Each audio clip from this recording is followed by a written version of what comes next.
People is set for delusion if they think, I do this, boom, and everything works. That doesn't work like that. So running a business is a job. Doing a specific profession or putting your skill set to becoming monetizable is another job. So it's not because somebody is good at coding, he's a full stack developer, then he can open a software house and manage the software, maybe manage other developer and hire an HR, hire like a CEO, hire, maybe he can be a CTO if you want, but don't get out of your expertise set because it doesn't mean that because you are good at something, you can run a business that do that as a product or as a service. Hi, Roberto. Welcome to the show. Hi, everybody, and thank you for having me in the show. Yes, I'm so excited to talk to you. You're a serial entrepreneur. You've been an entrepreneur for many decades. And this is our opportunity to get into the mind of a serial entrepreneur to understand how he starts and succeeds at building businesses. If you had to look at your own personality, what is the one trait that you think you have that brought you closer to entrepreneurship than to just going and getting a job? Being very patient and resilient, insisting, never give up, fall, get up, and keep going, not getting demoralized. Nothing happened the first day. So people is set for delusion if they think, I do this, boom, and everything works. That doesn't work like that. How does one do that? Because entrepreneurship is such a roller coaster hill, right? And it's good when it's high and we're doing well. And sometimes it's okay, then we can sustain at the bottom. But to continue to sustain when things are not going well, what type of mental strength does one need to develop to be able to get through that period? Keep going with something that doesn't work is a mistake, right? So you need to have the bravery to leave on bad place, even if you invested and you leave at a loss. Sometimes it's better to leave a small loss than a bigger loss, right? There is this effect that attach people that go to the casinos, for example. They want to stay until you recover what you lost before. And that's wrong. That's something because every moment is a new moment, right? Yeah. Do you have some gauges in your mind when you know it's gone too far? Because for every entrepreneur, their company is like a baby and hope is like a drug, For as you always hope it'll work out. pay attention. I'm saying this because I learned it from myself. I do the mistake as well. So it's not that I am perfect. So I actually, the last company, I did this mistake for 1.5 years. I keep going. I should have stopped a good 1 year before I did stop actually, because it was hard to let go and it costed me a lot of money. Yeah. Yeah. It is a labor of love at the very beginning. There is not a lot of money, there's a lot of risk. If I am listening to this podcast and I'll say work in tech because you have a tech background, and I've been thinking about going and starting something on my own, what are some suggestions you would have before someone quits their job and deep dives into entrepreneurship? That if you're good at cooking doesn't mean you can run a restaurant. They're two completely different jobs. So if you have a very particular skill that you need to monetize, until you are a freelancer, is fine. But if you need to run a company, don't put yourself in position like the CEO. If you don't have experience, so you don't know what it means to be a CEO. Rather hire, if you have the abundance of money, all your managers, and you keep doing what you're good at. But there are two different things. So running a business is a job. Doing a specific profession or putting your skill set to becoming monetizable is another job. So it's not because somebody is good at coding, he's a full stack developer, then he can open a software house and manage the software house as a manager without coding. No, he's good at coding, so he should code, maybe manage other developer and hire an HR, hire like a CEO, hire, maybe he can be a CTO if you want, but don't get out of your expertise set because it doesn't mean that because you are good at something, you can run a business that do that as a product or as a service. That's a great point. But when somebody's getting started almost in the very beginning, you're just a genius with 1,000 hands, trying to do every task yourself, and you may not even have the funding to be able to hire somebody. What are some initial things that they can do to navigate through that phase? Try to delegate. You need to consider this. How much is my time worth? So if I'm worth $100 per hour, for example, if I can delegate jobs that cost me $50 per hour to somebody else, I'd rather delegate the job and earn a 100, so I have a 50 differential. If I start doing it myself, I don't do it as well as somebody that on Fiverr, for example, on freelancer.com can give me that result for less money. So it would be financially wrong to put myself in doing something I'm not good at to save money that I actually can make more. People sometimes think that asset are those skills or knowledge that you own don't have a cost. say I want to open a restaurant. I already own the building. So I don't have the rent as a cost. Yes, you have the rent as a cost because if you were not opening your own restaurant, you'll be renting to somebody else. That would be an income you have. So in the moment you don't have that income, is a cost that you need to calculate as well. Even if it's not physical money that you need to get out every month. So when I do somebody else's job and my time is worth more money than the job I'm doing, I rather assign it to somebody that costs less that can do the job. I love it. So, you mean you have been an entrepreneur for so many years. Your first company you started at a very young age. How did you know back then that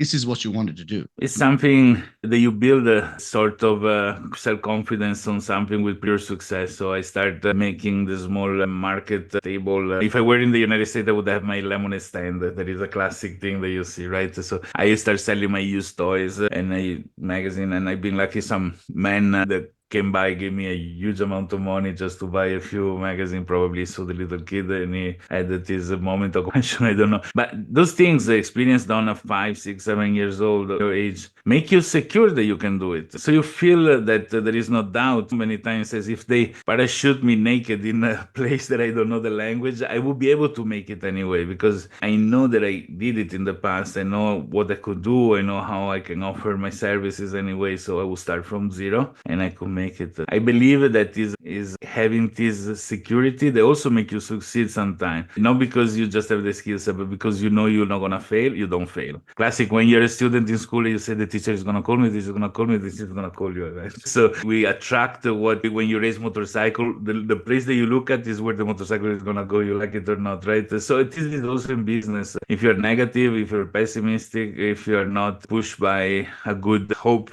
not hope, the fact that you feel secure is gonna go well, eventually it's gonna go well. I believe this is a good aspect of the person for succeeding, and also the fact that you are working 24/7. That's why people say it's your baby, because when you're a parent 24/7. You can turn them on; it's illegal to turn them off. With a company, you can turn it off, so it's a little better than a kid. But yeah, and that brings to a great point, right? Because when you have a baby that is the company and you're working 24/7 and you're trying to build this company up, sometimes it's difficult to manage the real relationships that we have. Over the years of building so many companies and being so successful, how have you managed your real life relationships versus business relationships, like the relationship that you have with the company itself?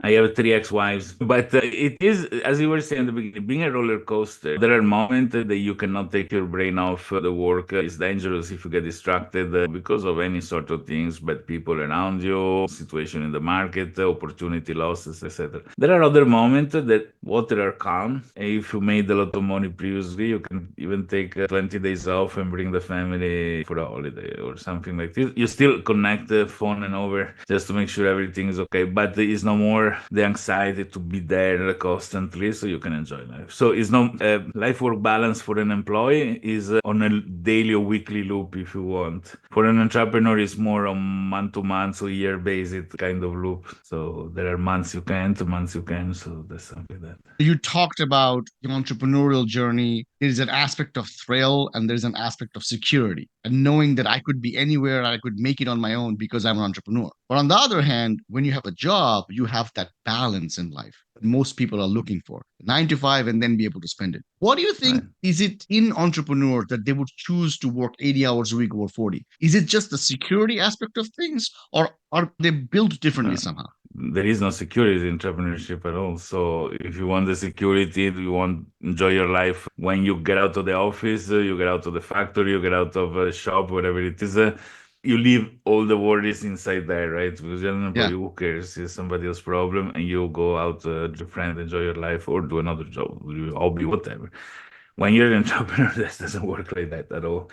There's always an anxiety because everything can happen. Also, protection cushions that are provided by government, most government, they take care of employees. They don't take care of it. If, as an employee, you're sick, your sick leaves paid. If you're sick, you're in trouble. So you are not allowed to be sick. You're not allowed to take off. You're not allowed to. So it is a different things. But at the same time, the security on employees that they make such amount per month, they need to be okay, be productive as they get fired or or they can get promoted, but pretty much the span of a career will bring them up a little bit. As an entrepreneur, yes, the good moment you make a few millions, which if you manage them correctly are something that can cover your life for months, if not years. At the same time, other time you go at the end of the month, you pay every employee, you practically have zero money left for you. But this should be covered, but from a previous moment of eye of the roller coaster, if you want, right? I do believe that the excitement of saying I succeeded, I made it through something, the idea that I had worked rather than clients are happy or whatever else. And this translate in growing the business, making bigger. And also when the business is big enough, is also more stable. You can have like 1 year of reserve money to say whatever happened for a year, we have time to pivot, to change or to close as well. Because even closing is not cheap. So it's not that you run out of money, you close. No, you run out of money, you close, you're in trouble. So it takes money also to close down. Based on how you level up the company, and more is secure in the longer term, but it's still an opportunity that something goes super well and you make it very well. Hardly you see an employee with a yacht, but many times company owner with a yacht. At the same time, hardly you see an employee that is on the road begging because he went totally bankrupt, but many times you see entrepreneur that end up in the condition. So you can hit the extremes, right? Yeah. Was there any time in your life where things were just so hard you considered playing for the other team and becoming an employee instead of an employer? The one time that I've been an employee for 10 months, I did it because one of my ex-wife put it as a condition to remain married, not to be an entrepreneur, be an employee. So I took this job. It didn't work anyway. So at the end, I left it. I made an amazing experience. I made amazing friends. I'm still a very good friend with my ex-boss, if you want. It's the only time I have an ex-boss. Clients are your boss anyway on the organical level of a company. But it is interesting because turning 50 years of age, which happened last June, since I was 49, I was thinking by me as an opportunity to see life from the other side. I would never consider it. But just to see how it is the process to find a job, I put together a CV, a resume, first time in my life. And I even paid somebody online a lot of money to make it perfect because I wanted to. And I started sending around, asking a salary that was impossible. Somebody will say yes, between 350,000 to half of a million per year as a management position. And I end up having interesting conversation with a very high level people in very important companies as well. But just the way that somebody has to behave, mostly in large corporation, to be into this system, I hate it completely. Is to say that when you're the boss, the CEO of a company, you are all on because even people smile to you, nobody's honest with you. There is a lot of talking behind the back that happen in every company. And that's fine. It's part of the price of covering that position. But on the other hand, when you are in a place you need to compete with other people, already when you are covering a good position, you come in with a good set of referrals of success. And the person you go through the hiring process, they are scared of you because they know that if you come in, they probably would not get the promotion they were thinking because you are going to cover a position very fast. So they undermine, they destroy your opportunities because in many large corporations, people survive by destroying those around them. And they don't say names of company even when they're going to write a book about this because it's been a very interesting years of doing conversation of this sort during this sabbatic year they took. But it's horrible. It's horrible. So I'm very glad I choose the life of the entrepreneur rather than the one of the employee, mostly in a large corporation. I would never work in a large corporation. I will be, unless I'm an external consultant hired for something. I would rather work in a smaller startup where people maybe struggle, help, there is not much money, but at least is the honest attempt to make things happen rather than. So that's probably the outcome of my experience when you ask if I ever thought about it. I never thought it seriously, no need, but it was interesting to understand happen, and I went down the rabbit hole with several companies. Sadly, a company I loved with deep in my heart really let me down in a way that was so sad. And karma wanted that they had a very bad event on their own that destroyed the reputation of the company shortly after. Nothing to do with it sometimes. But it's interesting, like how things appear from outside, and when you look at them from inside, they're very different. So that's a very strange experience, which I'm glad I did. But I'm not interested much in doing that. Without going into specifics about the actual company, Could you tell what was the experience that you had? Why it turned you off? For example, I think, and you know what, this experience made me understand also how I did behave directly, indirectly through the HR department with people that apply to work in my companies. Sometimes when you sit on the other side, it's difficult to understand the respect of people that maybe are flying from far away. One company made me fly to their quarters so that I could meet the top management, which was perfectly fine. Advancing me the money. Okay, so I advanced the money for travel and hotel and all. I arrived and they made me sit in a conference room and Zoom with the management that were somewhere else. So I'm like, really? So you make me arrive to your place, the hotel, all the things to see this play was very gray. It wasn't like a Google Office. Yeah, it was very depressing, the place. And at a certain point, they sent a little kid, he must have been barely 20 something, to talk to me about technical things. This kid just discovered 2 days before one cryptographic function that he was so excited and he tried to see if I knew it and making questions didn't make sense. It's something really between comedy and dramatic, I would say. And at the end, the poor employee that connected me with the company had to come out with his own money to reimburse my expenses because the company wasn't even giving this person the money. And this is a company that got a lot of funding, a lot of money. So I don't know if they're cash positive, but they've been founded with close to billions. So there is no, how would you, somebody make you fly, come out with the money and all to, which is not problem, but it's just the principle to arrive Yeah. somewhere to meet the people and then you're sitting and do Zoom call. Could I have done this from home very well? So I don't understand. Wow. Having started so many companies, there's two ways to go about it. There are people who go to a VC route where they go for funding, they pitch, they give a portion of their company away. The advantage is that you have a large capital or semi-large capital to work with right off the bat. The other way to go about it is bootstrap, right, with your own money. Which one is the way you have chosen and why? And why would you recommend it? Okay, so there are 3 points on this aspect. Okay, if you have money, why would you give share to somebody else? If you really believe in your idea, use your own money. It means it's gonna all come back with interest. You can do 5x, 10x. If you have money and don't use your money, people investing in your company should be suspicious, right? Because there is no meaning unless is an investor that has other means to bring in beside money, like he has a distribution network that your product's gonna sell to 100,000 people, for example. Then is a strategic investment, is not just financial, which is separate. But if it's just money and you have them, why not? Second, ask yourself why you need the money. Because many times, mostly in the world of IT, you don't really need. We were talking about a few $1000s to create a proof of concept, to create like a starting point of a product that you can already start monetizing. In that case, why creating the trouble? I'm very respectful for money, and I wish people being respectful with my money as well in the past. I have the bad experience in there as well. Don't see my negativity. I have a lot of good experience. I'm just talking in some specifics. If you have the money, use your own money. If you really believe in your thing, if you feel you wouldn't invest in your own project, why you invest in somebody else's money? That's stealing. Use partnership only if they're very strategic and bring you in sales or future of the company, and then analyze why you need money.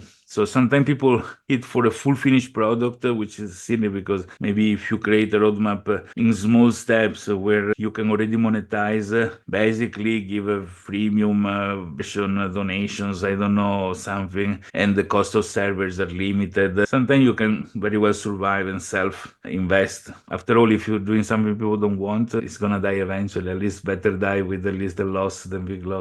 So then if you are opening a printing company, a restaurant, you need machinery and things else you cannot work as a completely different things. Also there, evaluate loan of the bank rather than investment from a third party. What costs less, what costs more. So that's things that, but if there is no a very high level of investment of physical things, people can start from little. Once you consolidate a business, then an investment is different. So once you see that it's producing money and it's gonna grow very slow, but with the capital injection, you can boom, for example, start selling in 10 different countries, you can advertise much more. And for example, one of the company I'm in now, because in this sabbatical year I ended up by accident to be 20% shareholder of a company is doing very well. We could do advertisement and 20 of advertisement were generating 800 of income. So that's a multiplier that is not bad. Even before the product is launched. So just when we are working and showing progress to the community and giving a very good entry ticket, say I'm opening a cafe and I'm selling the cafe cards for the coffees for $5 only. I'm just saying random number when they're gonna cost actually $25 after I open, right? So people pre-purchase a good that is just the card. So the purchase is done. So if I go bad, too bad. But if it goes well, they have a very big advantage. They can resell the card to other friends for double the money. In this way, making sure that all this is legal, because in many country regulation, financial regulation allow, do not allow this sort of things. But you can actually monetize on your work and invest. So you remain 100% owner of your company without having given away anything. And that's the big satisfaction. I have a friend that started a very amazing business idea and got investor from the day one, from the seed round up to C round. At the end, he owned 1% of his company because you can sell shares or you can create a new shares. And when you create new shares, your quantity doesn't change, but in percentage to the total, you're diluted, right? So what is the incentive to make the company run if you don't own it anymore? So Exactly. 1%. Oh my gosh. So, company was big, but so let's talk about this a little bit more. You brought up a great point about if you have a couple $1,000s, you can create a proof of concept, you can get something going, pre-sell, and start raising some capital and start already making money. You give a great example of a coffee shop, and it makes sense, right? 10 coffees would cost $25. You're giving 50% off, right? What about in the actual software field? What is it that you would take to in the community? Can you give an example of something? Because all of almost all the time they're looking for a finished product to be able to sell. So if I'm an entrepreneur and I'm thinking, okay, how do I actually get this proof of concept out and pre-sell? Do you have a specific example you could lay out? I see many companies that do software as a service, for example, at the early days with the, you see prototypes that they're still not working. There is beautiful. It comes to mind those Western city that the building had this facility that looked like an amazing building and behind there is just a box, right? Nowadays with AI, you do these things in really an afternoon. Yeah, let's consider this as well. The cost of implementation today, you have an amazing employee low level for $20 a month. So he's really creating things. By hobby, I code the stupid stuff, for example. And before it was taking a week of extra time. And now in an afternoon, they're done because with the ChatGPT or Claude, the code that comes out clean, perfect, commented. You still need to know how to code to put together the things, but it's getting less and less important, the role of a low-level developer, which is an interesting thing for the future. But anyway, meaning that you can create something like this and start selling lifetime subscription. They're really a good deal compared to what is going to be eventually a little later where they remove one of the password management system that it came out and it remained in business long time. When they came out, they were giving 10 years of subscription for the price of 1 year plus 1 cent or something like this. Is expiring now. So I have it for 10 years and I never had to pay anything, and nobody had the opportunity unless they were there at day zero. So sometimes those things is a win. It's a win for the persons. You need to consider these people supporters because they trust you're going to make it. They put some money, they get something, but on the other side, thanks to them, you can actually make it. So it's, but without doing an actual investment. So they're not shareholder, they're nothing. They just have a very good deal on the service you're going to sell compared to the future clients. Tell us a little bit about the current project that you're working on. This is something interesting. So I am specialized in decentralization, blockchain, cryptos, if you want, but not on the financial aspect, on the technical aspect. So I've been approached by this group of 4 people that started this idea as a plugin system for flight simulators, where you can create sort of a play-to-earn system around flight simulator. So a pilot that takes his airplane in the flight simulator and flies has a sort of a salary as a pilot. And they had no idea how to set up the token economy, how set up the mechanics for these things to work. But they had already past experience in doing business around that is area different. And I started advising them. I said, there's half of a day per month I give you for free, like advising on this thing, which became a half day a week, which became a day a week, which became 2 days a week. And as I said, guys, I'm working as much as you. I like the idea because most play to earn end up to be Ponzi schemes. Most play to earn are not ethical because you cannot get out of a box more than you put in the box in a certain way, right? But these particular things came out to be ethical. So there is no the use. I came out with a very beautiful token economy. So there is no use the money of the people that participate in order to pay the older users because that would be crazy. And it works perfectly and it's fantastic. And now it is at zero investment as well. So all paid off by pre-sale of assets that will be used and things are getting released now. We've been covered of people calling us a scam, like because people they hear NFTs, people they hear token, they don't know. So without even knowing, it's easy to be the warrior of the keyboard. But now after a while, there were magazines that were refusing to even put our advertisement in it because of the bad rap that the fact that we use blockchain created in the thing. So we decided to remove all the Web3 to implement in a different way, and it's going super well. This is called simfly.io. Sim like simulator, fly because the ufly.io because it's the domain name I think that is for these sort of things. And it is interesting because surely 5 people struggling, working with a very low, if zero salary, but creating an asset, a company that is now worth a lot of money because it produces an income and without giving away 1%, nothing. So it is pretty interesting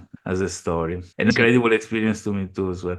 Consider that we hired several people from UX UI to developing different kind and marketing and other things. So we had someone with us about 8 people working all these with something that zero investment, So that's nice satisfaction. Yeah. Yeah. And this is one, plus a few other things, I mean, as well, related AI and the centralization of AI and other things like that. But this, I think, is the most iconic experience because done with other people really went through any sort of struggle and learning curve for me of things that you never stop learning. And when you do this sort of experience, that's been quite good. Well, Roberto, you are a wealth of information. Having lived the life of an entrepreneur the whole time, starting from a young age, you have so many stories, you have so much wisdom in between what works and what doesn't work. I think also what separates you from the rest is that you have a strong focus on ethics and what is right and what is wrong. I think, especially when we go in business and when things are not going well, it's not very difficult to sometimes get wobbly a little bit. Thank you so much for being on the show. Thank you so much for sharing your wisdom. Any last words for our listeners who are entrepreneurs, who are looking to be entrepreneurs? Anything you want to say? Don't get demoralized fast if things are not going the way that you wanted. Insist. Sometimes it's just a matter of you're trying. I guess that's an important aspect for success. Thank you so much, Roberto. It was good to have you on the show. Yeah, likewise. Thank you.